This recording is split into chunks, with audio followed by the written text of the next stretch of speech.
Peace and blessings. This is a Hebrew 3.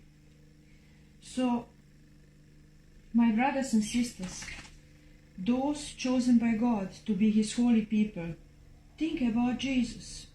He is the one we believe God sent to save us and to be our high priest. God made Him our high priest, and He was faithful to God just as Moses was. He did everything God wanted him to do in God's house. When someone builds a house, people will honor the builder more than the house.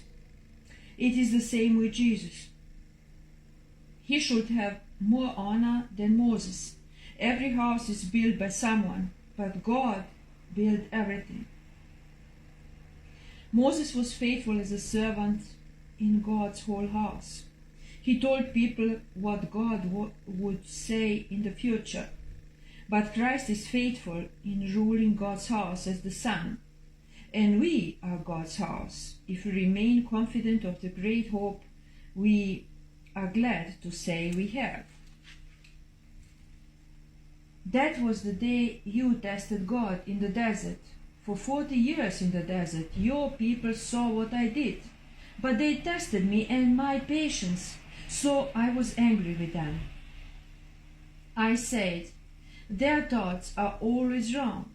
They have never understood my ways. So I was angry and made a promise. They will never enter my place of rest. This is in Psalm 95, verse 7 to 11. So, brothers and sisters, be careful that none of you has the evil thoughts that cause so much doubt that you stop following the living God. But encourage each other every day while you still have something called today. Help each other so that none of you will be fooled by sin and become too hard to change. We have the honor of sharing in all that Christ has if we continue until the end to have the sure faith we had in the beginning. That's why the Spirit says, if you hear God's voice today, don't be stubborn as in the past when you turn against God. This is in Psalm 95. Who were those who heard God's voice and turned against Him? It was all the people Moses led out of Egypt.